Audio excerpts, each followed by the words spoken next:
जय हिंद दोस्तों, स्वागत है आप सभी का इस वीडियो में। एमएम एकेडमी ऐप अगर आपने अब तक डाउनलोड नहीं किया है तो जल्द से जल्द कीजिए, क्योंकि नवरात्रि का मेगा ऑफर चल रहा है जहां पर आपको ह्यूज डिस्काउंट मिल रहा है सब्सक्रिप्शन पर, और सिर्फ 4 ही दिन बाकी है। इसीलिए आप बिल्कुल भी कंजूसी मत कीजिए। खुद पे इन्वेस्टमेंट सबसे बड़ी इन्वेस्टमेंट होती है और आपको हाईएस्ट रिटर्न जरूर मिलते हैं। और इसीलिए एमएम एकेडमी ऐप पर जहां पर आपको हाईएस्ट क्वालिटी कंटेंट मिल रहा है, मेरे द्वारा बहुत सारे कोर्सेस लाए जा रहे हैं, जैसे कि मॉडर्न हिस्ट्री का कोर्स कंप्लीटली अवेलेबल है, जो पॉलिटी का कोर्स से ऑलमोस्ट खत्म होने पर आ गया है, अभी खत्म ही हो जाएगा एक हफ्ते में। उसी के साथ साथ जो एंशिएंट हिस्ट्री है वो भी खत्म हो जाएगा, 2-3 ही वीडियो बचे हैं। उसी के साथ साथ जो एनवायरमेंट है वो आने वाला है, जो इकोनॉमी है वो आने वाला है, ज्योग्राफी जो है वो चल रहा है। तो बहुत सारे कोर्सेज चल रहे हैं, बहुत सारे कोर्सेस आने वाले हैं, जिससे कि आपको बहुत फ़ायदा मिलेगा। और आपने देखा ही होगा कि जो यूपीएससी एग्ज़ाम हुई है उसमें ऑलमोस्ट सारे क्वेश्चन जो है वो एमएम एकेडमी ऐप से ही पूछे गए हैं। इसीलिए जल्द से जल्द डाउनलोड कीजिए एमएम एकेडमी ऐप और वीडियोस को एंजॉय कीजिए। ऑफर सिर्फ 4 दिनों के लिए ही वैलिड है, तो इसीलिए खुद पर इन्वेस्ट जरूर कीजिए। जैसा मैं हमेशा कहता हूं कि a person is not poor due to lack of money but due to lack of vision. जिसके पास विजन नहीं है, जो खुद पर इन्वेस्ट करना ना जानता हो, वो आगे नहीं बढ़ पाता है। इसीलिए जल्द से जल्द डाउनलोड कीजिए और वीडियोस को एंजॉय कीजिए। आपने तो सर पूरा गेम ही बदल दिया। सर गॉड गिफ्टेड है, ऐसे लग रहा है मिल गया है। मॉडर्न हिस्ट्री ऐसा था, मेरे को मैंने स्पेक्ट्रम पढ़ने की कोशिश की थी, बट व्हाट हैपेंस कि उसमें इतना टेक्स्ट है ना, आपको कम से कम 15-20 बार पढ़ना पड़ता है, तब जाके दिमाग में कुछ क्रोनोलॉजी समझ आती है, कुछ बैठता है। तो जब आपकी एक वीडियो देखी तो मेरे को बहुत अच्छा लगा। जो कि मतलब इतने कम प्राइस में तो मतलब कि बैंक एसएससी का भी कोचिंग अवेलेबल नहीं होता। I am from a commerce background, तो ये कॉस्ट वाला फैक्टर हमेशा से माइंड में रहता है। तो मतलब कि I am totally satisfied with it. मतलब कि अफोर्डेबल भी है और क्वालिटी बहुत हाई है। A good teacher is like a candle who burns itself in order to light up the others. So you are like a candle for thousands of us. Sir, your style of teaching is simply incredible. The quality is also incredible. जब मैंने coaching join की थी, शायद आपको बताया था मैंने, तो मैंने करते करते छोड़ दी थी, क्योंकि आपकी मैंने वीडियोस देखी वगैरह तो मुझे अच्छा लगा। जो करा है, क्योंकि किसी ने भी स्पेस और उससे शुरू नहीं किया, सीधा उन्होंने जो मॉर्फोलॉजी, हाँ जी ओशन में घुस जाओ, हाँ जी स्टोन में घुस जाओ। मैं कहा ये क्या कर रहे हैं, आपने तो सर पूरा गेम ही बदल दिया। और दूसरी बात, सबसे बड़ी बात, अच्छी बात आपकी ये है कि जैसे हम कोई पेपर वगैरह देखने जाते थे या कोचिंग सेंटर में जाते थे, वो कुछ पढ़ाते थे तो वो कहते थे कि आप पहले एनसीईआरटी पढ़ो वगैरह पढ़ो। आपका जो सीधा स्टेट ऑफ एटीट्यूड है ना सर, कि जी मेरी वीडियो देख लो, आपका काम बन गया। बस वो चीज़ मुझे इतनी पसंद है ना। और आप जो सबसे अच्छी बात आप बता देते हैं ना कि ये तो सिर्फ ऐसे ही पढ़ लो, ये इसका कोई मतलब नहीं है, इसको सिर्फ एक बार को लो समझ लो, तो वो चीज़ सबसे अच्छी है। नहीं तो ऐसा कोई टीचर में दम नहीं है बोलने का कि इसको मत पढ़ के जाना, इसके कोई चांसेस नहीं है। सर वीडियोस बहुत अच्छे लग रहे हैं। लव यू सर, आप कंटिन्यू एकदम एनर्जी की तरह एकदम फोकसिंग मतलब बोलते हैं कॉम्प्रिहेंसिव मैनर में जिस हिसाब से पॉलिटी का पढ़ा रहा है, लग रहा है पॉलिटी के मास्टर मतलब बहुत अच्छे पकड़ हो जाएंगे।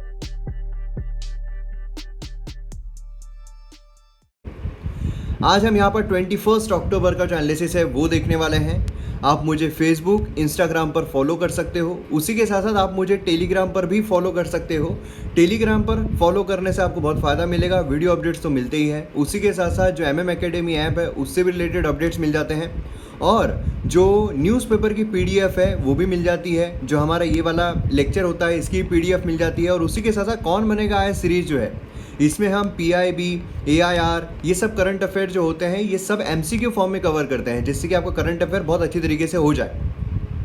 तो इसकी जो पीडीएफ है ये भी आपको टेलीग्राम से मिल जाएगी। हालांकि वीडियो जो है वो एक्सक्लूसिवली एमएम एकेडमी ऐप पर ही अवेलेबल होता है, लेकिन फिर भी आपको यहाँ से पीडीएफ जो है एटलीस्ट वो मिल जाएगी। तो जल्द से जल्द फॉलो कीजिए टेलीग्राम पर भी, और इंस्टाग्राम पर आप डाउट जो है वो तो पूछ ही सकते हो।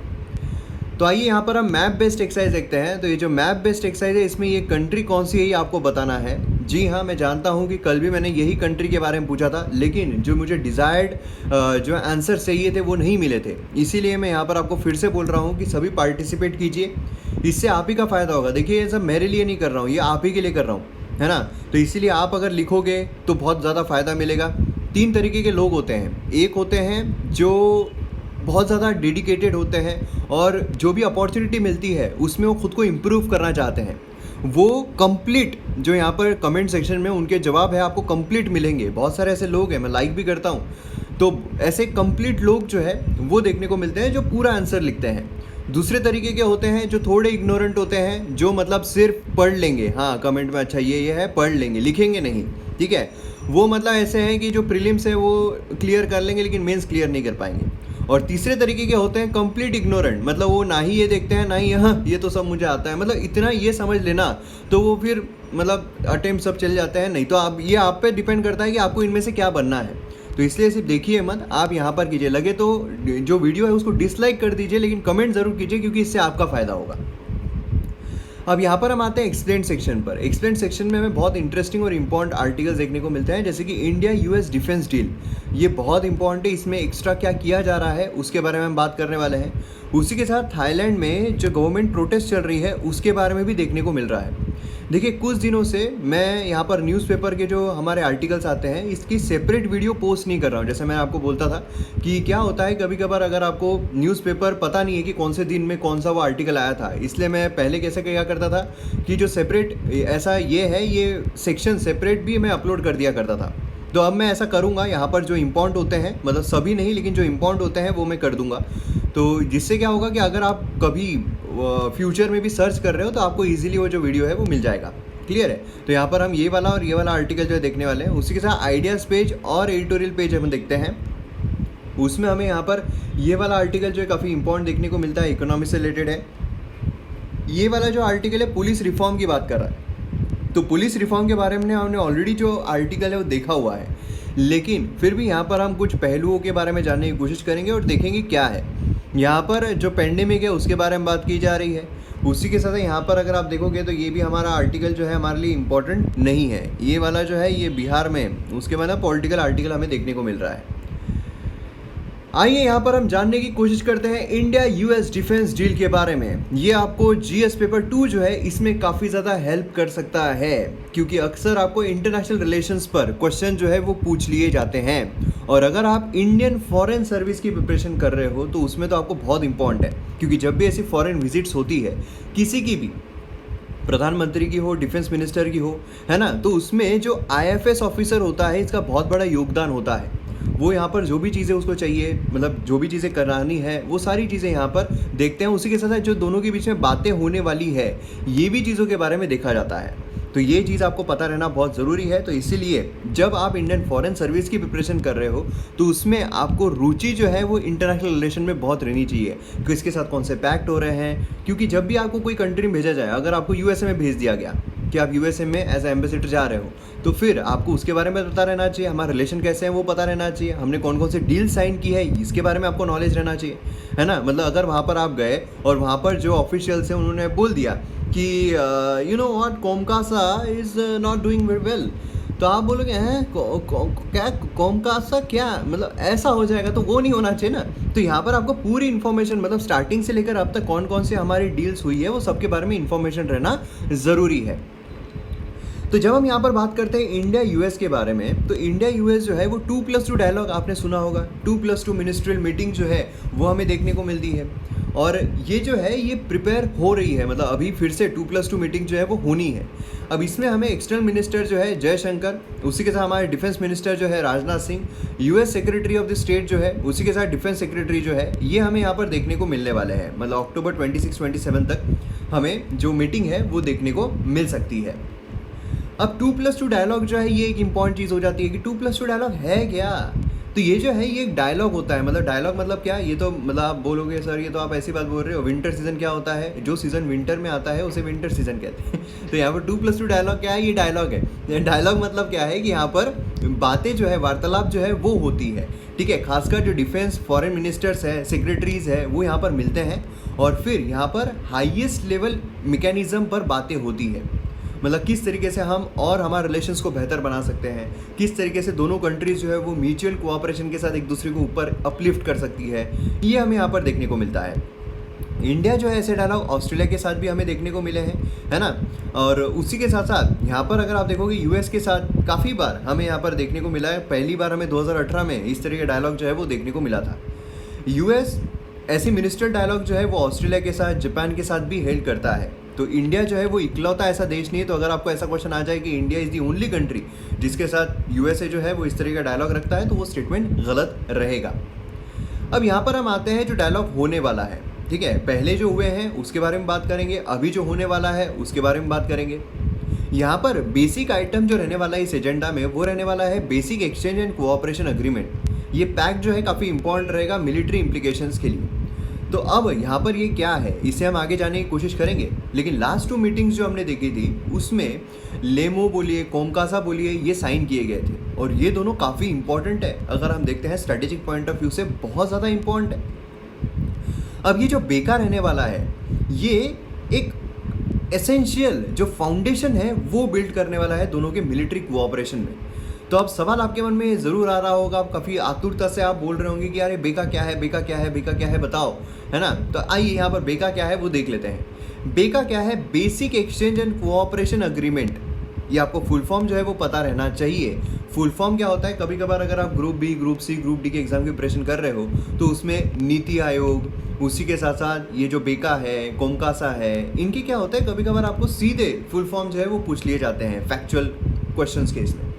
तो basic exchange and cooperation agreement largely यहाँ पर जो जियोस्पेटियल इंटेलिजेंस है, मतलब क्या है कि मैप्स, सैटेलाइट इमेजेस जो होती है डिफेंस के लिए, उसके थ्रू आपकी इन्फॉर्मेशन जो है वो शेयर करना, ये यहाँ पर हमें बेका का मोटिव देखने को मिलता है। मतलब क्या है, बेसिक एक्सचेंज। यहाँ पर क्या हो रहा है, बेसिक एक्सचेंज हो रहा है ना। एक्सचेंज के जरिए हम यहाँ पर कोऑपरेशन जो है वो कर रहे हैं।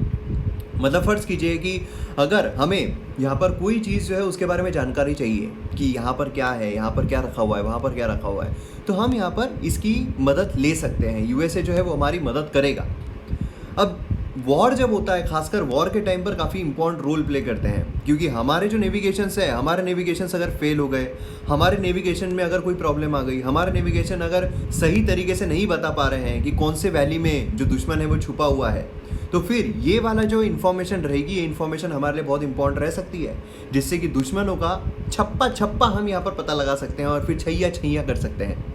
अकॉर्डिंग टू ऑफिशियल्स, यहाँ पर anyone who sails a ship, flies an aircraft, fights war, locates target, responds to natural disaster, या फिर अगर नेविगेट भी कर रहा है तो फिर इसकी इन्फॉर्मेशन जो है वो मिल जाएगी। मतलब आप समझ सकते हो कितनी डीप, कितनी डिटेल हमें इन्फॉर्मेशन जो है यहाँ पर मिल सकती है। मतलब बेसिकली अगर देखा जाए किसने मास्क नहीं पहना, ये भी जानकारी मिल जाएगी। अब यहाँ पर बेका अगर हम साइन कर रहे हैं तो इंडिया को यहाँ पर यूएसए का एडवांस जियोस्पेटियल इंटेलिजेंस यहाँ पर इस्तेमाल करने मिलेगा, और जिसके वजह से जो एक्यूरेसी है वो काफ़ी ज़्यादा एनहांस हो जाएगी, है ना। इसमें हम मिसाइल बोलिए, आर्म ड्रोन्स बोलिए, इसमें काफ़ी ज़्यादा हेल्प जो है वो मिल सकती है। उसी के साथ साथ टोपोग्राफिकल और एरोनॉटिकल डेटा जो है वो भी यहाँ पर एक्सेस हो सकता है, जिससे क्या होगा कि हमारा टारगेटिंग, नेविगेशन, इसमें काफ़ी हमें फ़ायदा मिलेगा। अब अगर हम हमारे एग्जाम्पल के थ्रू देखें, ठीक है, तो उबर कैब जो होती है उसको गूगल जीपीएस की ज़रूरत पड़ती है कोई भी डेस्टिनेशन पर जल्द से जल्द और इफ़िशिएंटली पहुंचने के लिए, है ना। अगर उसे पता ही ना हो, अगर सिर्फ फ़ोन करके किसी ने बता दिया कि हाँ चलो मुझे रामदास पेट में आना है, तो यार बोलेंगे है कहाँ पर ये, तो बोले अरे बस ये अपना जो सेंट्रल मॉल है उसके पास। तो बोलेंगे अरे पर मतलब है कहाँ पर, अरे बाबा नागपुर में, अरे सर मैं तो मुंबई से बात कर रहा हूँ। तो ऐसे प्रॉब्लम जो है वो हो सकते हैं, है ना। तो इसीलिए क्या है, उबर कैब को जैसे जीपीएस की ज़रूरत पड़ती है, ओला कैब को जैसे जीपीएस की ज़रूरत पड़ती है, वैसे ही हमें भी टारगेट जो है उसे देखने के लिए, कहीं पर जाने के लिए इसकी ज़रूरत पड़ सकती है, जो कि यहाँ पर बेका जो है वो हमारी हेल्प करेगा। ये यहाँ पर इंडियन मिलिट्री सिस्टम जो है हाई क्वालिटी जीपीएस नेविगेट करने के लिए, रियल टाइम इंटेलिजेंस यहाँ पर जिसे टारगेट जो है हम काफ़ी अच्छे तरीके से रख सके, वो यहाँ पर प्रोवाइड करने वाला है। अब 2 जो पहले साइन हुए हैं उसके बारे में भी इन्फॉर्मेशन रहना चाहिए ना, तभी हम बोलेंगे कि भैया वीडियो का फ़ायदा हो रहा है और पूरी तरीके से हमें इन्फॉर्मेशन जो है वो भी मिल रही है ना। यहाँ पर इन्फॉर्मेशन के साथ साथ नॉलेज जो है वो ज़रूरी है। हमें बेका की इन्फॉर्मेशन मिल गई, लेकिन नॉलेज के लिए हमें बाकी जो अग्रीमेंट्स हुए हैं वो भी पता रहना चाहिए, ताकि आपको दूसरी जगह सर्च ना करना पड़े। लेमो अगर हम देखते हैं तो ये दोनों कंट्रीज़ को अलाउ करते हैं कि वो यहाँ पर मिलिट्री फैसिलिटी जो एक दूसरे की वो इस्तेमाल करें, भले वो रीफ्यूलिंग हो सकता है, रिप्लेसमेंट हो सकता है, कुछ भी हो सकता है। साइन किया गया था 2016 में।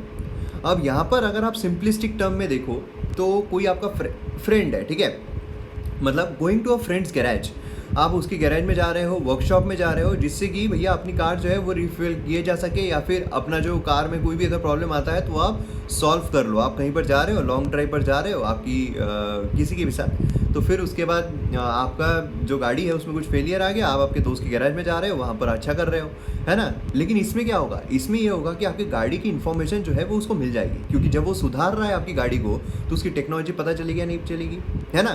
तो यहाँ पर क्या है, आपकी कार जो है वो एक्सपोज तो हो ही रही है और टेक्नोलॉजी जो है वो भी आपके फ्रेंड को पता चल रही है। इसीलिए इसके लिए ट्रस्ट जो है उसकी ज़रूरत पड़ती है कि भैया हमारे पास जो गाड़ी है वो उसको अगर पता चल गया तो वो भी वैसी गाड़ी बना लेगा, है ना, ऐसा भी हो सकता है। तो ये एक ट्रस्ट जो है वो रहना चाहिए। तो ये है logistic exchange memorandum of agreement, जिसमें क्या होगा कि हम ये ट्रस्ट के साथ जो भी यहाँ पर स्ट्रेटेजिक एसेट्स होते हैं उसमें एक दूसरे का बेस जो है वो हम इस्तेमाल कर सकते हैं।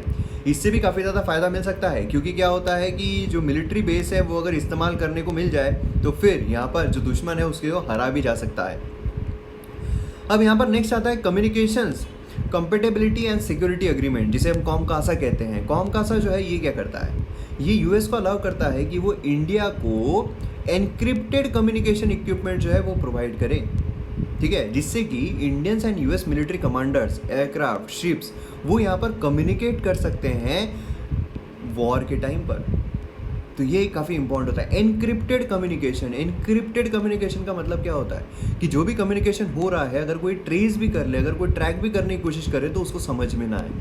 मतलब यहाँ पर क्या है, कम्युनिकेशन जो है वो ट्रांसफ़र किया जा रहा है ना, लेकिन यहाँ पर बेसिकली हो क्या रहा है, बड़े आराम से, बड़े सिक्योर तरीके से जो डेटा है हमारा वो काफ़ी सिक्योर तरीके से जा रहा है।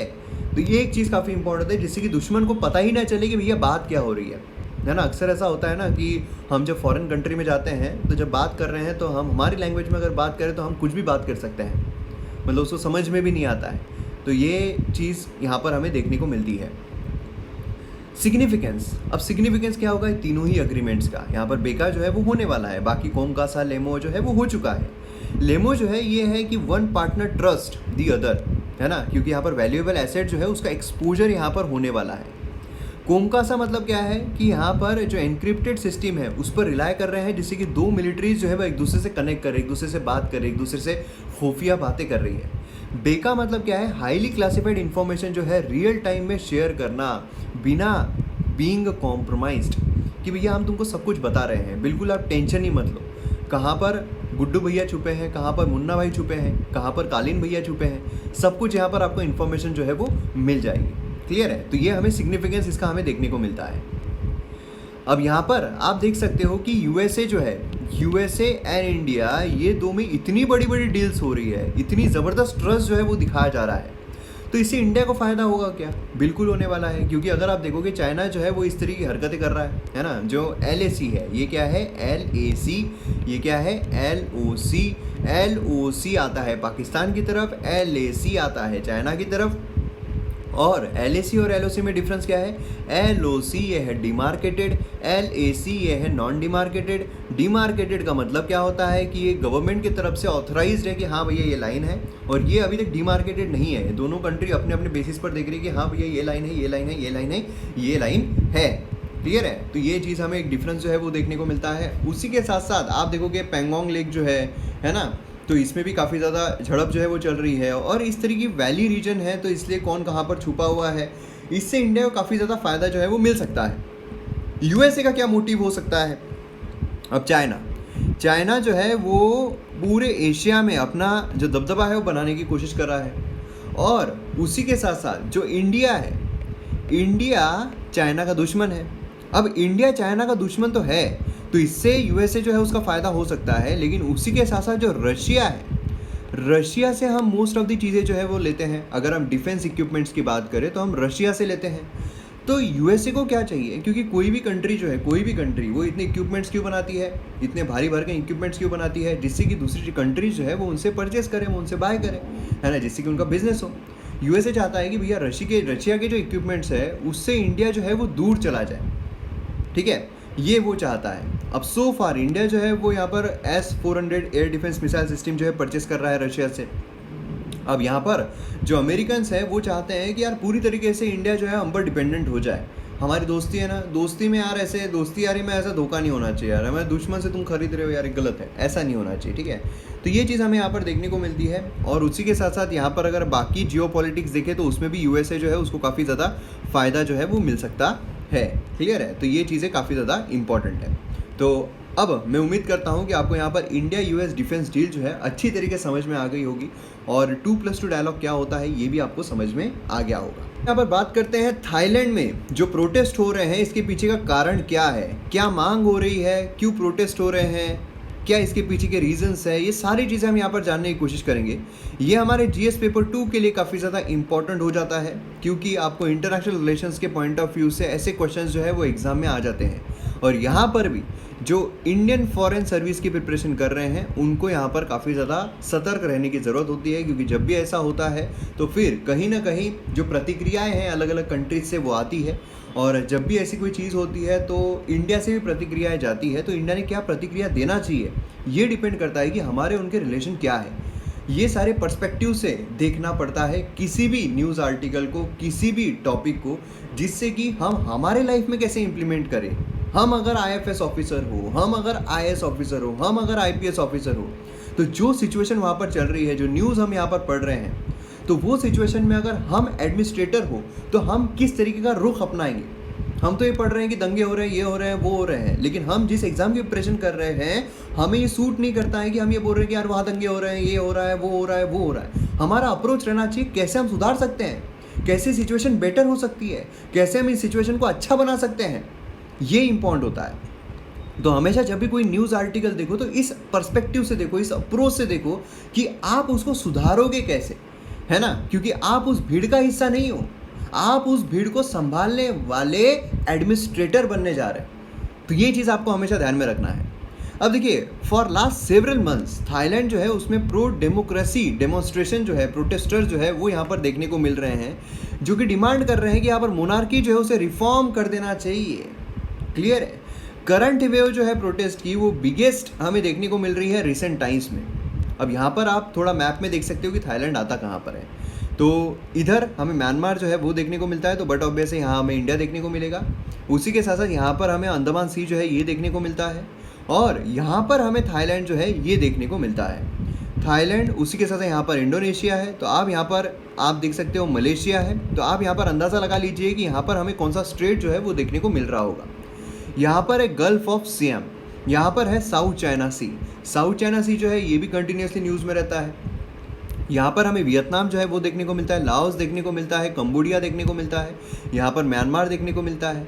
तो आप यहाँ से अंदाज़ा लगा लीजिए कि जो थाईलैंड है वो कौन कौन सी कंट्रीज़ को बॉर्डर करता है, कौन कौन सी वाटर बॉडीज़, क्या वो लैंडलॉक्ड है, कौन कौन सी वाटर बॉडीज़ को कनेक्ट करता है। आपको पूछा जाएगा चाइना जो है क्या वो थाईलैंड को ये करता है, बॉर्डर करता है, ऐसे क्वेश्चन आपको आ सकता है। उसी के साथ साथ क्या म्यांमार जो है ये थाईलैंड को बॉर्डर करता है, ऐसा क्वेश्चन आपको आ सकता है। क्या वियतनाम बॉर्डर करता है, ऐसा क्वेश्चन आ सकता है।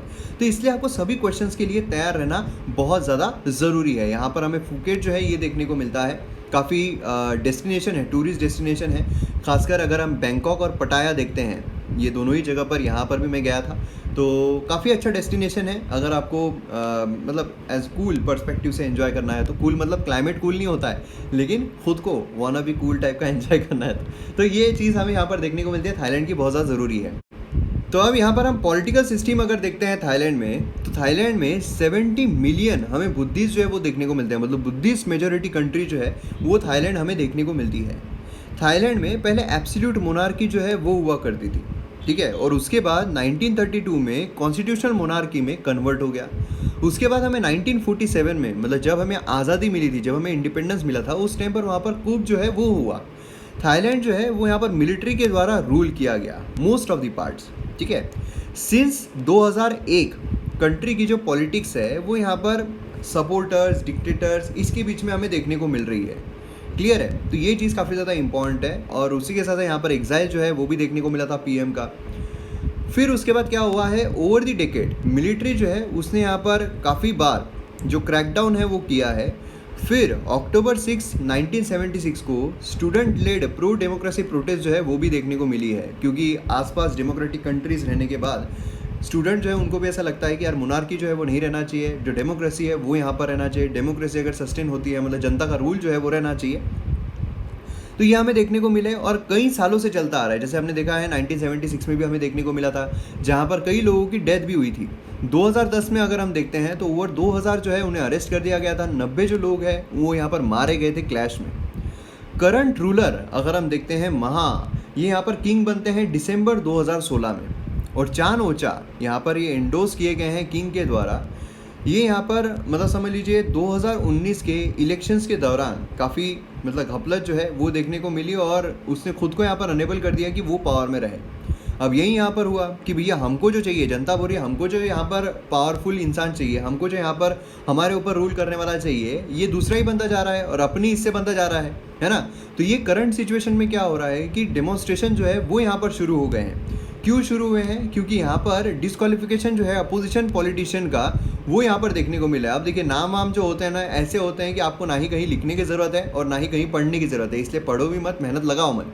वहाँ का एक पॉलिटिशियन है, हो सकता है कभी कभार पूछ ले, ठीक है मजाक कर रहा हूँ, तो पढ़ लेना ही है नाम, ठीक है। यहाँ पर झुनझुन वाला याद रखो यार, as a member of parliament and a ban on his party Future Forward. तो ये जो है बैन जो है वो लगा दिया गया, जिससे क्या है कि जब पार्टी पर बैन लगा दे रहे हो आप, तो मतलब क्या है आप खुद यहाँ पर मोनार्की जो है वो स्टैब्लिश कर रहे हो, है ना। तो इसीलिए यहाँ पर प्रोटेस्ट जो है वो हमें देखने को मिल रहे हैं, और 3 डिमांड्स हमें देखने को मिली। एक तो यह है कि पार्लियामेंट जो उसका डिसोल्यूशन कर दो और प्रधानमंत्री जो उसका रेसिग्नेशन दे दो, कॉन्स्टिट्यूशन हमारे संविधान जो है उसमें चेंजेस ला दो, और उसी के साथ साथ जो यहाँ पर हरासमेंट है क्रिटिक्स का वो यहाँ पर खत्म कर दो। नहीं तो आप क्रिटिक जो भी क्रिटिक होता है, जो भी यहाँ पर आपके अगेंस्ट में बातें खड़ी करता है, उसको आप हरास करना शुरू कर देते हो, तो ये आप बंद करना पड़ेगा।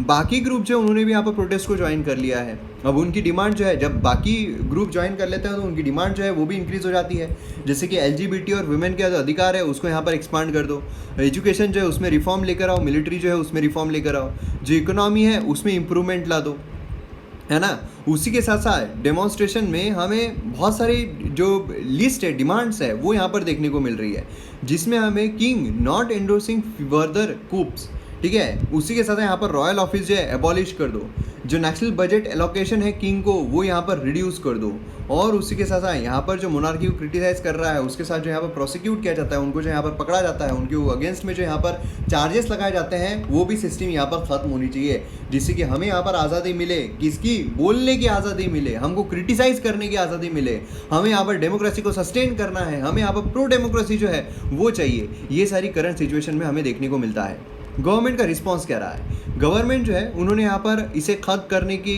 काफ़ी कोशिश की है, ओके। मतलब यहाँ पर अब वाटर कैनन जो है ये उनके ऊपर इस्तेमाल किए गए हैं। उसी के साथ साथ इमरजेंसी जो है वो लगा दी गई है। इमरजेंसी मतलब क्या है कि अब गैदरिंग जो है 5 या उससे ज़्यादा लोग गैदर नहीं हो सकते हैं। हमारे यहाँ पर कौन सा सेक्शन देखने को मिलता है, याद आ रहा है आपको? तो वो देखने को मिलता है, क्लियर है। अब उसी के साथ साथ प्रोटेस्टर जो है उन्होंने मतलब फिर भी प्रोटेस्ट जो है वो उनकी जारी है, अलग अलग मीन्स के थ्रू प्रोटेस्ट जो है वो जारी है। तो इस तरह की सिनारियो हमें यहाँ पर देखने को मिल रहा है। तो अब आपको समझ में आ गया होगा थाईलैंड में जो प्रोटेस्ट है वो क्यों हो रहे हैं, उसके पीछे कारण क्या है, उनके डिमांड्स क्या है, ये सारी सिचुएशन हमने यहाँ पर कवर की है। आइए नेक्स्ट आर्टिकल पर आते हैं। यहाँ पर हम बात कर रहे हैं पुलिस में जो रिफॉर्म्स होने चाहिए। देखिए जो हमें पुलिस की सिचुएशन देखने को मिल रही है रिसेंट टाइम्स में, काफ़ी कंट्रोवर्सी में देखने को मिल रहे हैं, है ना। तो इसके वजह से काफ़ी ज़्यादा सवाल जो है वो भी खड़े हो जाते हैं। तो रिफॉर्म जो है वो बहुत ज़रूरी है, और ख़ासकर जो बेसिक लेवल है उसमें रिफॉर्म ज़रूरी है। आपके लिए होमवर्क है, जो हमने पहले पुलिस रिफॉर्म के ऊपर आर्टिकल देखा था, तो कौन कौन से रिफॉर्म बताए गए थे वो आप कमेंट सेक्शन में ज़रूर लिखिए, कौन कौन से रिफॉर्म्स जो है वो बताए गए थे। तो यहाँ पर बेसिक लेवल पर रिफॉर्म्स रहना ज़रूरी है, और उसी के साथ साथ यहाँ पर जो रोल है उनका सोसाइटी में उसमें सेंसिटाइज करना ज़रूरी है। देखिए हमारे GS पेपर 4 के हिसाब से ना काफ़ी ज़्यादा इम्पॉर्टेंट है। मतलब आप खुद सोचो कि मतलब वर्दी जब आपको दिखती है तो सबसे पहले मतलब जब भी आप कहीं जा रहे हो, मतलब फ़र्ज़ कीजिए कि आप गाड़ी से कहीं जा रहे हो, तो अगर आपको ट्रैफिक पुलिस दिख जाए तो आप अगर वो आपको पकड़ ले तो हमारी मंशा ये होती है कि हाँ हमने कोई ना मतलब कहीं ना कहीं से पैसे जो है वो तो निकालेगा ही, ठीक है, ये एक मंशा होती है। दूसरी होती है कि जब हम पुलिस के पास जा रहे हैं तो पुलिस के पास जाते टाइम जब भी हम पुलिस के पास जा रहे हैं तो हमारा केस जो है वो तो लंबा ही चलने वाला है। अगर आपकी गाड़ी खो जाए, अगर आप उनके पास चल जाओ तो फिर तो मिलनी नहीं वाली है। आप सिर्फ कंप्लेंट लिखा देने के लिए जाते हो। मोबाइल आपका खो जाए तो आप इसलिए नहीं जाते हो कि मोबाइल मिल जाए, आप इसलिए जाते हो कि उसका कोई दुर्व्यवहार ना करे, इसलिए हमने पहली कंप्लेंट जो है वो लिखा ली है ना। उसी तरीके से हम जो भी पुलिस के पास कंप्लेंट लिखाते हैं, हमारा ये होता है, एक अप्रोच ये होता है कि यार ये हमारी मदद जो है वो नहीं करेंगे, है ना। और इसकी वजह से क्या होता है, लोग जो है वो कानून अपने हाथ में लेना शुरू कर देते हैं। तो इसीलिए जो एथिक्स के भी लेक्चर है उसमें मैंने आपको कई बार बताया हुआ है कि ज़रूरी क्या है। ज़रूरी यह है कि एक एडमिनिस्ट्रेटर को आप IAS ऑफिसर देखिए या IPS ऑफिसर देखिए, इनको देखा जाता है यहाँ पर पब्लिक दिखी है, ठीक है। तो यहाँ पर IAS IPS जो है वो पब्लिक को अलग नज़र से देखती है और पब्लिक जो है वो इनको अलग नज़र से देखते हैं। ये लोग देखते हैं कि यार ये हमको बिल्कुल सपोर्ट नहीं करने वाले हैं, हमका बिल्कुल ये नहीं करने वाले हैं, ये तो अपने इसमें रह रहे हैं, मतलब इसी भी इनको जो प्रोटेस्ट है वो करना आता है, हमारे ऊपर पत्थर फेंकना आता है, हमारे ऊपर ये करना आता है, हमारे ऊपर वो करना आता है, ठीक है। पब्लिक जो उनका देखने का नज़रिया होता है कि ये तो पूरा बिका हुआ है, ठीक है, मतलब ये तो पैसे लेकर जो अमीर इंसान है उन्हीं के लिए काम करते हैं। तो ऐसा अप्रोच जो है वो बना हुआ है। अब ऐसा अगर अप्रोच रहेगा तो आप खुद सोचिए कि यहाँ पर काम हो पाएगा क्या। अभी ये आर्टिकल जैसे जैसा आगे बढ़ेगा वैसे मैं आपको एक केस स्टडी जो है वो भी दूंगा, आप खुद सोचना कि कैसे उसको सॉल्व किया जा सकता है। अब यहाँ पर आप देखिए कि ज़रूरी क्या है कि जो बिहेवियर है उनका, पुलिस वालों का बिहेवियर आजकल क्या हो गया है पता है क्या, प्रॉब्लम ये भी हुआ है कि जो यंग जनरेशन है ना, यंग जनरेशन वो क्यों क्लियर करना चाह रही है, तो 80% लोग हैं, मैं शायद यहाँ पर कम बता रहा हूँ लेकिन फिर भी मैं 80% आंकड़ा पकड़ता हूँ। 80% जो लोग हैं वो पावर के पीछे जा रहे हैं, वो पावर के पीछे जा रहे हैं, ठीक है, पावर पैसा आप जो भी बोल दीजिए, लेकिन पावर जो है उसके पीछे जा रहे हैं। तो IPS ऑफिसर बनना है, IPS ऑफिसर क्यों बनना है, वर्दी जो है वो मुझे अच्छी लगती है। IAS ऑफिसर क्यों बनना है, पावर जो है वो मुझे अच्छा लगता है। तो पावर जब आपके पास आ रहा है तो उसके बाद पावर को कहीं ना कहीं यूटिलाइज, आप जब बन जाओ तो आपको ये तो लगेगा पावर का कहीं ना कहीं हम यूटिलाइज करें, है ना। तो इसीलिए क्या होता है कि यहाँ पर जो IPS ऑफिसर बन जाते हैं उसके बाद जो रॉब है वो शुरू हो जाता है, और जब रॉब शुरू हो जाता है उसके बाद जो जनता है उनका ट्रस्ट जो है वो ख़त्म होते ही जाएगा। जो बिहेवियर है उसमें डिसेंसी जो है वो कम होती जाती है। इसीलिए जो बॉडी लैंग्वेज है उसमें ट्रेनिंग देना बहुत ज़रूरी है, जो एडवाइस है वो ज़रूरी है, जो अब्यूजिव बिहेवियर होता है उसमें रिफ्रेन करना ये बहुत इंपॉर्टेंट होता है। देखिए इन पर प्रेशर भी वैसा ही होता है, ऐसा नहीं है कि यहाँ पर विदाउट प्रेशर सीधे रॉ भी झाड़ रहे हैं, ऐसा नहीं होता है। लेकिन क्या है, प्रेशर भी ऐसा होता है कि इनको हर एक चीज़ देखनी होती है। जनता जो है, जनता, अब लोगों को भी ये समझना चाहिए कि हम यहाँ पर हमारा एक मुद्दा लेकर आए हैं, है ना। यहाँ पर जो लोग आए हैं हम एक मुद्दा लेकर आए हैं, और ये मुद्दा लेकर आए हैं तो इनके दिमाग में सिर्फ यही चीज़ चल रही है। लेकिन यहाँ पर आप जैसा मुद्दा लेकर आए हो वैसे यहाँ पर हज़ारों लोग इनके पास मुद्दे लेकर आए हैं। तो मतलब आपके पास एक ही मुद्दा है लेकिन इनके पास तो हज़ारों मुद्दे हैं, है ना। तो उसमें से अगर ये कर रहे हैं, प्रायोरिटी दे रहे हैं कि भैया इसका मुद्दा बड़ा है, आपका मुद्दा छोटा है, आपको लगे हमारे मुद्दे को वेटेज ही नहीं दिया जा रहा है ना, लेकिन उनके पास हज़ारों मुद्दे हैं, उसमें से प्रायोरिटी दे रहे हैं कि ये मुद्दे को हमें पहले देखना है। तो ये भी यहाँ पर एक चीज़ आ जाती है। तो इसलिए आपको समझना पड़ेगा, उस तरीके से आपको अप्रोच रखना पड़ेगा, उस तरीके से आपको सोचना पड़ेगा। क्यों? क्योंकि आप एग्ज़ाम देने वाले हो, आप ये बनने वाले हो, हम जिनके बारे में देख रहे हैं वो आप बनने जा रहे हो। इसीलिए हमें अप्रोच भी वैसा रखना पड़ेगा कि भैया कैसे हम जनता में कॉन्फिडेंस ला पाए। आपको एक IAS ऑफिसर, IPS ऑफिसर को देख के बस ये नहीं सोचना है कि वाह यार क्या पावर है, आपको देख के ये भी सोचना है क्या मैं इस पर ट्रस्ट करता हूँ या करती हूँ। अगर नहीं हो पा रहा है ट्रस्ट, या मुझे ट्रस्ट नहीं है, तो फिर कैसे ट्रस्ट बिल्डअप किया जा सकता है, क्या ऐसा किया जाना चाहिए उस IAS ऑफिसर के साथ, उस IAS ऑफिसर ने, IPS ऑफिसर ने जो मेरे सामने खड़ा है, कि मेरा उस पर ट्रस्ट आ जाए, वो मेरे पे ट्रस्ट करने लग जाए, कि हम हार्मोनी के साथ जो भी प्रॉब्लम्स है वो सॉल्व कर पाए। ऐसा देखना यहाँ पर बहुत ज़रूरी है। तो यहाँ पर क्या है, जो बिहेवियर है उसमें डिसेंसी बोलिए, अब्यूजिव बिहेवियर जो होता है उसमें रिफ्रेन करना बोलिए, ये यहाँ पर आना चाहिए। मतलब खासकर एटीट्यूडनल चेंज जो है वो यहाँ पर आना चाहिए, ठीक है। अब यहाँ पर क्या है, जो कॉन्फिडेंस है, पब्लिक कॉन्फिडेंस, ये बहुत ज़रूरी होता है। पब्लिक कॉन्फिडेंस नहीं है तो आप वो सोचिए यार, लोग जो है वो पुलिस ऑफिसर के पास जाने के बजाय खुद यहाँ पर मारपीट जो है वो करना शुरू कर देते हैं। क्यों? उसके पीछे कारण क्या है, यही है कि कॉन्फिडेंस नहीं है। सेकेंड इंपॉर्टेंट चीज़ है पुलिस अकाउंटेबिलिटी। कॉन्फिडेंस जो है पुलिस में ज़रूरी है, उसी के साथ इफेक्टिव पुलिसिंग जो है ये भी बहुत ज़रूरी है। अब यहाँ पर क्या हो रहा है कि अब्यूज़ जो है वो होता जाता है। मतलब आप अगर पुलिस स्टेशन चल जाओ, पुलिस स्टेशन में आपने बोला कि मुझे FIR लिखवानी है। देखिए, मैं अगर मेरा पर्सनल एक्सपीरियंस बताऊँ, मेरा पर्सनल एक्सपीरियंस बहुत अच्छा रहा है, लिटरली बता रहा हूँ, झूठ नहीं बोल रहा हूँ, बोलने के लिए नहीं बोल रहा हूँ, मेरा पर्सनल एक्सपीरियंस बहुत अच्छा रहा है। हालांकि उसमें ये भी है कि जो IPS ऑफिसर से मैं मिला हूँ, मेरे दोस्त है, बहुत करीबी है, तो लेकिन वैसे भी अगर मैं नॉर्मली भी देखूँ जहाँ पर कोई पहचान वाला नहीं था या फिर मैं अपनी पहचान नहीं दिखा रहा था, तो वहाँ पर भी काफ़ी अच्छे तरीके से ट्रीटमेंट जो है वो मिली है। ये भी एक चीज़ जो है वो मुझे पर्सनल एक्सपीरियंस काफ़ी अच्छा आया है। इसलिए मैं आपको बोल रहा हूँ कि एक ट्रस्ट जो है वो होता है, ठीक है, ट्रस्ट जो है वो बिल्डअप होना ये एक इम्पॉर्टेंट चीज़ होती है। अब वो वाकया क्या था वो मैं आपके साथ शेयर नहीं करूँगा, लेकिन कभी कर लूँगा अगर आपको मन करे तो वो वाकया भी मैं शेयर कर लूँगा जहाँ पर मुझे इतना अच्छा एक्सपीरियंस जो है वो मिला है। तो यहाँ पर इफेक्टिव पुलिसिंग जो है वो होना चाहिए, ठीक है। जो इन्वेस्टिगेशन होती है इसमें भी यहाँ पर अब्यूज़ जो है वो नहीं होना चाहिए, ठीक है। तो ये एक काफ़ी इंपॉर्टेंट चीज़ होती है। अकॉर्डिंग रिपोर्ट यहाँ पर common cause 2019 Indian police force जो है is at only 77% of the sanction strength. मतलब यहाँ पर क्या हो रहा है, यहाँ पर स्ट्रेंथ जो है उसकी भी काफ़ी प्रॉब्लम जो है वो हो रही है। आईपीएस ऑफिसर आप देख लो ना यार, आईपीएस ऑफिसर जो है 1 in every 5 पोस्ट सैंक्शन जो किए जाते हैं इंडियन पुलिस सर्विस में वो वैकेंट होते हैं। तो मतलब आप सोचिए कि इतनी वैकेंट पोस्ट है फिर भी जो जगह है यूपीएससी में वो इतनी कम निकलती है। आईएएस ऑफिसर जो उसका भी यही हाल है, आईएएस ऑफिसर भी फुल स्ट्रेंथ पर काम नहीं कर रहे हैं। तो जब फुल स्ट्रेंथ पर काम नहीं होगा तो प्रॉब्लम जो है वो होने ही वाला है, जो लैग है वो होने ही वाला है। पुलिस टू पीपल रेशो जो है वो भी इम्प्रूव होना चाहिए 50% से। अगर आप देखो यूएन की तरफ से जो बोला गया है 2:2 का आंकड़ा आप याद रखो यार, कभी कभार क्या एग्जाम में पूछ लिया जा सकता है, ठीक है। विमेन जो है वो ग्रॉसली यहाँ पर प्रेजेंट नहीं की जा रही है पुलिस फोर्स में प्रॉपर तरीके से, है ना। तो मतलब स्ट्रेंथ भी कम है, सब कुछ कम है। तो यहाँ पर एक तो ट्रेनिंग की भी ज़रूरत है, दूसरा है यहाँ पर वैकेंसी जो है उसे भी फिलअप करने की ज़रूरत है। बाकी जो चीज़ें हमने पढ़ी थी वो आप कमेंट सेक्शन में लिखने ही वाले हो, ठीक है।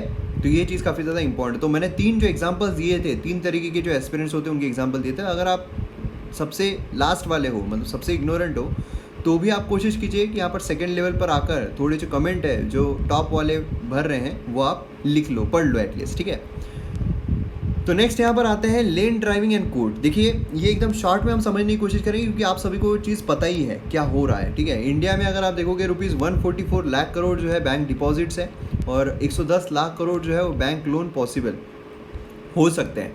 क्यों? क्योंकि उसमें CRR होता है, SLR होता है। मतलब यहाँ पर अगर फुल डिपॉजिट आया है तो पूरा यहाँ पर लोन में नहीं घुमा सकते हैं, है ना। अब यहाँ पर कॉमन मैन अगर हम देखते हैं तो मोस्टली डिपॉजिटर है दैन बोरोवर, मतलब लेने के बजाय, लोन लेने के बजाय डिपॉजिट करता रहता है आम इंसान। बैंक के पास 210 करोड़ डिपॉजिट अकाउंट है और सिर्फ 27 करोड़ जो है वो लोन अकाउंट्स हैं। इससे आप समझ सकते हो कितने कम लोग जो है वो लोन ले रहे हैं। बैंकिंग सिस्टम काम कैसे करती है, तो यहाँ पर ये जो इंसान है इसने यहाँ पर 100 रुपये जो है वो किए डिपॉजिट, ये किए डिपॉजिट। अब बैंक जो है वो क्या करेगी, वो इसको लोन देगी। ब्याज दर इसने रखे हैं समझ लीजिए 3%। तो मतलब क्या है, बैंक को इसको वापस कितने देने हैं, 103 रुपये वापस देने हैं। तो अब बैंक ये जो 3 रुपये एक्स्ट्रा दे रही है ये क्या खुद के जेब से दे रही है? नहीं दे रही है। क्यों? क्योंकि ये जो 100 रुपये हैं ये लोन में घुमाएगी। अब लोन में पूरे 100 रुपये नहीं घुमा सकती है क्योंकि बैंक को अलग से निकाल के रखना पड़ता है एज़ पर RBI गाइडलाइन। अब वो कितना होता है, CRR में बोलिए, SLR में बोलिए, अलग से निकाल कर रखना पड़ता है। इकोनॉमी के जो लेक्चर जल्दी शुरू हो रहे हैं MM अकेडमी ऐप पर, उसमें हम सारी चीज़ें अच्छे तरीके से डिटेल में देखेंगे। CRR मतलब समझ लीजिए कुछ हिस्सा रखना पड़ता है कैश में। SLR मतलब यहाँ पर सिक्योरिटीज़ गोल्ड में भी रखा जा सकता है। ये अलग क्यों रखना पड़ता है कि अगर बैंक को कोई ऐसी प्रॉब्लम, क्योंकि बैंक क्या कर रही है, बैंक तो लोन में पैसा दे रही है ना, तो बैंक के पास एक्चुअल में पैसा कम है। सब अगर एक साथ अपना पैसा लेने के लिए आ जाए, डिपॉजिटर सब अपना पैसा लेने के आया, बोले अच्छा मायला दे, हमारा पैसा दे अभी दे, तो यहाँ पर अगर ऐसे आ जाए तो बैंक देगी कहाँ से? तो उसके लिए CRR SLR रहना चाहिए, है ना। उनके पास जमा पूंजी जो है उसमें से निकाल कर दे देगी। तो फर्ज कीजिए कि यहाँ पर 4% CRR SLR निकाल कर रखा हुआ है, टोटल 4%। तो मतलब क्या है, यहाँ पर 96 रुपीज़ जो है ये लोन में दे सकती है। अब 96 रुपीज़ देगी तो ये यहाँ पर ब्याज दर अपना ज़्यादा रखेगी, 5% रखेगी, है ना। मतलब क्या हो रहा है यहाँ पर कि बैंक को ज़्यादा पैसा मिल रहा है, ये यहाँ पर देगा तो ज़्यादा पैसा देगा और फिर यहाँ पर बैंक जो है इसको 103 रुपये दे देगी। ऐसे यहाँ पर बैंक जो है वो पैसा कमाती है, ऐसा यहाँ पर बैंक काम करती है ना। और उसी से रिलेटेड है फिर repo rate, reverse repo rate. खैर अभी तो यहाँ पर नहीं आया है इसलिए हम वो यहाँ पर देखेंगे नहीं। तो नेट इंटरेस्ट यहाँ पर जो देखने को मिलता है उससे यहाँ पर जो पैसा है वो कमा लेती है। अब क्या होता है कि यहाँ पर फ़र्ज़ कीजिए कि इसको बैंक ने पैसे दे दिए, लेकिन अब इसके तरफ से जो पैसे आने थे, जिस भरोसे पे वो इसको देने वाली थी, ये आए ही नहीं, ये तो चले गए। इसने बोला मुझे लोन दो, मुझे लोन दो, मुझे लोन दो, मुझे लोन दो, मुझे लोन दो, ऐसा ऐसा इसने बोला। लेकिन फिर क्या हुआ, फिर तो ये भाग गया, बोले कि अब मिलते हैं, कभी दुआओं में याद रखना, है ना। तो ये तो भाग गया। अब क्या होगा, अब यहाँ पर बैंक को इसको देने के लाले पड़ गए, इसको देने के मानदे पड़ गए। तो अब क्या होगा, तो यहाँ पर क्या होता है कि जो गवर्नमेंट है वो कोशिश करती है यहाँ पर राइट ऑफ जो है वो कर दिया जाए, है ना। या फिर बैड लोन जो होते हैं, जो NPAs होते हैं, उसको कैसे किया जाए, तो यहाँ पर रिस्ट्रक्चरिंग एसेट जो है कंपनी वो हमें देखने को मिलती है, बैड बैंक जो है वो देखने को मिलता है ना। तो ये सारी चीज़ें हो जाती है। तो अब क्या है, यहाँ पर बैंक बेसिकली क्या है, जो डिपॉजिटर्स होते हैं उनको प्रोटेक्ट करना बहुत ज़रूरी होता है। है ना, प्रोटेक्ट करना बहुत ज़रूरी है। बैंक जो है पैसा कमा रही है उसी लिए कमा रही है कि यहाँ पर रिजनेबल एक्सपेंसेस जो है इंश्योर करके यहाँ पर बैंक डिपॉजिटर्स को बचाए। यहाँ पर क्या है, जो लोन्स है विथ इंटरेस्ट यहाँ पर कलेक्ट करना, यहाँ पर फाइनेंशियल स्टेटमेंट जो है उसको यहाँ पर प्रॉपर इंश्योर करना, है ना, और उसी के साथ यहाँ पर स्पेंडिंग लेंडिंग जो होती है वो सब यहाँ पर देखना, जॉब्स जो यहाँ पर कर रहे हैं वो सब देखना। तो ये सब बैंक जो है उनका काम यहाँ पर हमें देखने को मिलता है। अब देखिए इन्फ्लेशन जो है वो काफ़ी कम चल रहा है, इन्फ्लेशन कम चल रहा है, महंगाई जो है वो कम चल रही है, तो बैंक यहाँ पर ज़्यादा पैसा प्रोवाइड कर सकती है। क्योंकि क्या है, जब लोगों के पास पैसा आएगा, लोग ज़्यादा खरीदेंगे, डिमांड बढ़ेगी, तो अपने आप इन्फ्लेशन ऊपर जाएगा। तो इन्फ्लेशन कम चल रहा है तो बैंक जो है वो दे सकती है ना। लेकिन क्या हो रहा है, बैंक दे नहीं पा रही है क्योंकि एनपीए ज़्यादा बढ़ रहे हैं, लोगों के हाथ में पैसा नहीं है तो डिमांड नहीं बढ़ पा रही है, इन्फ्लेशन नीचे जा रहा है, सरकार यहाँ पर पैसा देगी। अब सरकार जो है वो क्या कर सकती है, अपना फिस्कल डेफिसिट इंक्रीज करके बैंक जो है उनको राइट ऑफ कर सकती है कि भैया तुम पैसा ले लो, जितना भी तुम्हारा लॉस हुआ है तुम ले लो, ठीक है, लेकिन तुम फंक्शन अच्छी तरीके से करो, तुम लोगों को ब्याज दर जो है वो अच्छी तरीके से दो।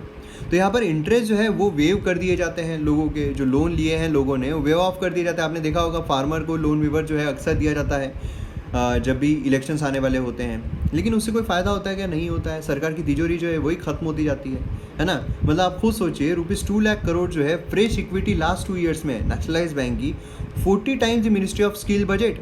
मिनिस्ट्री ऑफ स्किल मतलब सोचिए कि इतने पैसे जितना राइट ऑफ किया गया है, जितना बैंक को बेल आउट किया गया है, उतने इसमें कितने लोगों को स्किल जो है वो मिल जाती थी, और स्किल मिलने की वजह से जॉब मिलती थी, जिसकी वजह से इकोनॉमी जो है ऊपर जाती थी और एनपीए नहीं होते थे। भूषण सील उसने डिफ़ॉल्ट किया 1 मोर नेशनलाइज बैंक लोन, ठीक है। सेंट्रल गवर्नमेंट ने यहाँ पर प्राइमरी एजुकेशन को जितना अलॉकेट किया है उतना उसको बेल आउट करने के लिए इस्तेमाल करना पड़ा। तो इस तरीके से हमें देखने को मिलता है कि काफ़ी डिफ़ॉल्टर्स जो है वो हो जाते हैं। हमने इकोनॉमिक सर्वे जो उसमें पढ़ा हुआ है, इकोनॉमिक सर्वे में कितने डिफ़ॉल्टर्स है, जिसकी वजह से आप सोचिए कि जितना अलॉकेट कर रही है सरकार एक इसमें स्कीम में, उससे ज़्यादा डिफ़ॉल्टेड हमें यहाँ पर देखने को मिल रहा है ना। हेल्थ केयर बोलिए, वहाँ पर जितना जा रहा है उससे ज़्यादा यहाँ पर डिफ़ॉल्टर हमें देखने को मिल रहे हैं। फिस्कल डेफिसिट जो है, फिस्कल डेफिसिट सरकार क्या कर रही है, ये जो बेल आउट कर रही है इससे क्या हो रहा है, सरकार को उधार लेना पड़ रहा है ना।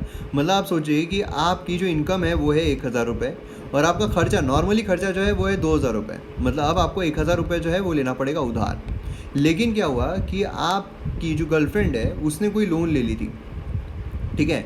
अब उसका कर्जा चुकाने के लिए आपको और एक्स्ट्रा यहाँ पर जो पैसा है वो देना पड़ रहा है 2000, मतलब टोटल आपको कितना देना पड़ रहा है, 4000 रुपये जो है वो देने पड़ रहे हैं। आपकी इनकम तो उतनी है ना, तो अब खर्चा कितना हो गया, पहले जो 1000 आपको उधार लेना था अब आपको 3000 उधार लेना पड़ रहा है ना। तो यही सरकार अगर करती है 3000, यहाँ पर क्या हुआ, फिस्कल डेफिसिट बढ़ गया।